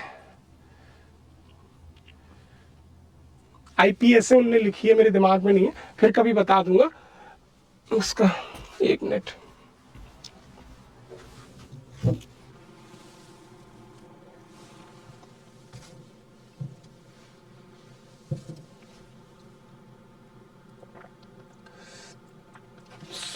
अभी मुझे उसका नाम भी याद नहीं आ रहा है, मैं फिर कभी बता सकता हूँ उसका नाम। वो मैंने बहुत अच्छे से सारी एनसीईआरटी का वो निचोड़ बुक है वो। उस एनसीईआरटी को पढ़ लीजिए, इसे मन छोड़ना कभी भी। ये एनसीईआरटी देन ये एनसीईआरटी, ये दोनों एनसीईआरटी अगर पढ़ लेना, अगर सारी नहीं पढ़ पा रहे हो, वैसे कोशिश करिए अगर आपको 27 में देना है तो सारी एनसीईआरटी पढ़ जाओ। क्योंकि मैंने अगर पढ़ा था तो कहा गई ये थीम ऑफ वर्ड, ये वाली, इसमें बहुत सारा आर्किटेक्चर अशोका के टाइम का, मौर्य के टाइम का बहुत अच्छे से एक्सप्लेन किया इस एनसीईआरटी में। तो इस एनसीईआरटी को आप बहुत अच्छे से पढ़ सकते हैं। देन अगर मैं देखूं तो थीम थर्ड वाली, ये वाली, इसमें थोड़े रिवोल्ट वगैरह हुए हैं, उनके बारे में थोड़ा सा अच्छे से एक्सप्लेन किया है। और अगर प्रायोरिटी देनी है तो ये वाली एनसीईआरटी आप पढ़ना मॉडर्न हिस्ट्री में। अब देखो, जो लोग ये कहते हैं कि अगर करंट पे हमने कमांड कर ली तो हमारा यूपीएससी निकल जाएगा, वहां से एक डेटा मैंने कलेक्ट किया, बहुत मेहनत लगी इसको, 5 साल का ही किया है मैंने। 25 में क्या हुआ, स्टैटिक से अगर क्वेश्चन पूछे गए तो 56 क्वेश्चन पूछे गए, या मैं कैसे 56%, 56% question asked UPSC from the static portion, 44% current plus static को मर्ज करके क्वेश्चन पूछे गए।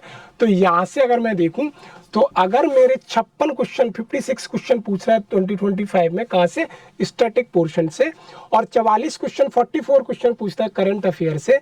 अगर मैं ऐसे मान लूं कि अगर मैंने 25 दिया होता तो 56 क्वेश्चन प्लस 44 क्वेश्चन, अगर मैं मान लूं यहां से मैं ऑल ओवर अगर कितने भी क्वेश्चन 45 क्वेश्चन अटेम्प्ट करता हूं, और 45 में से अगर मान लीजिए मैं अपना 35 क्वेश्चन मेरे सही हो जाते हैं, तो अगर मान लीजिए ऊपर वाले मेरे 10 क्वेश्चन गलत हो गए, तो ऑन एन एवरेज ये मान लूँ 1/3 की अगर माइनस मार्किंग मान के, तो ये मेरा 32 क्वेश्चन या 32 क्वेश्चन के आसपास नेट में यहाँ से निकलेगा।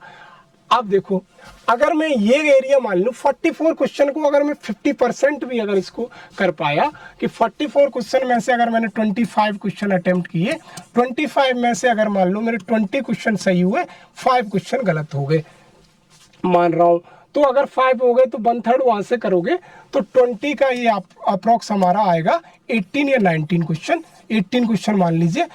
तो अगर ये यहां से निकाला मैंने 30, 40, ये मेरा 50%। 50% का मतलब क्या हो गया, 50% का मतलब हो गया कि मैं यूपीएससी की रेस में हूं। अभी रेस का मतलब ये हुआ कि अगर 1, 2, 3 क्वेश्चन और बने, मेरे 55 की रेंज में आया, 50 से 5 मेरा पीटी क्वालिफाई हो जाएगा। बहुत बार तो 47 कट ऑफ गई है, बहुत बार तो 43, 44, 47 गई है, लेकिन मैं ये इसकी कट ऑफ अभी आई नहीं हो अभी। लेकिन मैं इतना कह सकता हूँ कि 1-2 क्वेश्चन और बनता मेरा 51 या 53, 54 इतनी गई होगी, मुझे मेरा अंदाजा है कि कट ऑफ खूब ज़्यादा मान लीजिए 100 और 105 के आसपास या 10 के आसपास, 1 या 2 क्वेश्चन और यहाँ से बन जाते मेरे, वो आराम से लक फैक्टर भी कभी काम करता है। तो मेरा ये 2025 का हो जाना था। तो मुझे सबसे इस एरिया पे फोकस करना है, क्योंकि ये एरिया जो भी है ये बहुत ज़्यादा वॉलेटाइल है, इसका कोई भरोसा नहीं है कहाँ से क्वेश्चन पूछेगा। अगर इस एरिया को मैं 56 में से 45 अटेम्प्ट किए, 35 क्वेश्चन मेरे सही हो गए, मैं 45 को अगर मैं किसी तरह ले आऊं स्टैटिक पढ़ के, मान लीजिए मैं अगर 5 क्वेश्चन और बढ़ा लूं, 50 क्वेश्चन कर लूं, तो मेरे 5 क्वेश्चन बढ़ जाएंगे, तो मेरी प्रोबेबिलिटी बहुत ज्यादा हो जाएगी किसकी, पीटी क्वालिफाई करने के। सीसेट अलग फैक्टर है, वो छोड़ दो, सीसेट आप जानो आपको कैसे करना है, सीसेट को इग्नोर भी नहीं कर सकते। मैं सिर्फ जीएस की बात कर रहा हूं कि अगर मैंने ये 56 क्वेश्चन पे इतनी कमांड कर ली, specially geography, environment, economics, modern history and polity, 5 subject पे कि अगर 56 60 भी पूछ लेगा कभी भी क्वेश्चन, ऐसी कोई पूछे उसने 57 पूछे हैं, 65 क्वेश्चन पूछे हैं, तो इस एरिया में से मैं अगर ये मान लूँ कि अगर 50 क्वेश्चन 55 क्वेश्चन पूछ रहा है, 56 क्वेश्चन पूछ रहा है, 45 46 क्वेश्चन में अटेम्प्ट कर रहा हूँ, 1-2 क्वेश्चन ही मेरे गलत हो रहे हैं, 3 क्वेश्चन गलत हो रहे हैं, तो मेरी प्रोबेबिलिटी बहुत अच्छी हो जाएगी यहाँ से। अब देखो 2024 में उसने इस एरिया से स्टैटिक पोर्शन से कितने, जो मैंने 5 सब्जेक्ट स्पेशली बताए, इसमें साइंस एंड टेक इंक्लूड नहीं है, 57 क्वेश्चन पूछे। करंट से उसने करंट प्लस स्टैटिक को मर्ज करके क्वेश्चन, ये प्योर करंट नहीं है, ये प्योर करंट प्लस स्टैटिक को मर्ज करके क्वेश्चन वहां से पूछे। तो 57 यहाँ से, 43 यहाँ से, और 2022 में तो उसने 65 क्वेश्चन पूछ लिए थे। तो मैं ये कहूँ कि 55 से 60 क्वेश्चन मेरे स्टैटिक से आने, तो 40% मेरे वहां से आने स्टैटिक्स प्लस करंट से, और हार्ड कोर स्टैटिक्स से मेरे 60% तो हर बार ही आने। तो 60 में से अगर मान लो मैं 50 क्वेश्चन अटेम्प्ट करता हूँ, 45 मेरे सही हो जाते हैं, तो मेरी प्रोबेबिलिटी 90% के ऊपर हो जाती है पीटी क्वालिफाई करने की। तो जो लोग ये कहते हैं, मैं भी जब पीटी दिया करता था मुझे भी लगता था कि मार्केट में इतनी ज़्यादा मैगजीन है, ओनली आईएएस पढ़ लूँ, विजन का पढ़ लूँ, या मान लीजिए फोरम आईएएस का पढ़ लूँ, इसका पढ़ लूँ, उसका पढ़ लूँ, तो मैं इस एरिया को ज़्यादा फोकस करने की बजाय इस एरिया पे करता था। जब मुझे बाद में समझ में आया कि यार ये, तब मेरा पीटी यहाँ से निकलना शुरू हुआ कि मैंने जब ये एरिया कर दिया। तो अगर आप स्टैटिक को छोड़ के, इग्नोर करके आप सोच रहे हैं कि करंट अफेयर से निकलने आने जाएगा, तो आने वाली 10 साल और लग जाएंगी। वो मेरा एक्सपीरियंस है कि मेरा भी शुरुआत के 2 अटेम्प्ट में ऐसे इसी एरिया की वजह से, कि करंट बहुत ज़्यादा वॉलेटाइल है, इसका कोई भरोसा नहीं कहाँ से क्या पूछ लेगा, क्वेश्चन बने या ना बने। और लेकिन ये एरिया फिक्स है, जैसा कि हमने पढ़ा स्टैटिक का ये एरिया फिक्स है। तो मैं यही कहूँगा कि इस एरिया को 1 महीने में जितना कर सकते हो, करंट जितना पढ़ सकते हो पढ़ लो, वो आपका हो जाएगा। और आज के लिए मैंने काफ़ी मेहनत की है आप लोगों के लिए, तो आशा करता हूँ आपको बहुत अच्छा भी लगा होगा और आप इस पे ध्यान भी देंगे और अपनी तैयारी को बहुत बेहतर बना पाएंगे। तो आज के लिए इतने, धन्यवाद, मिलते हैं अगली बार।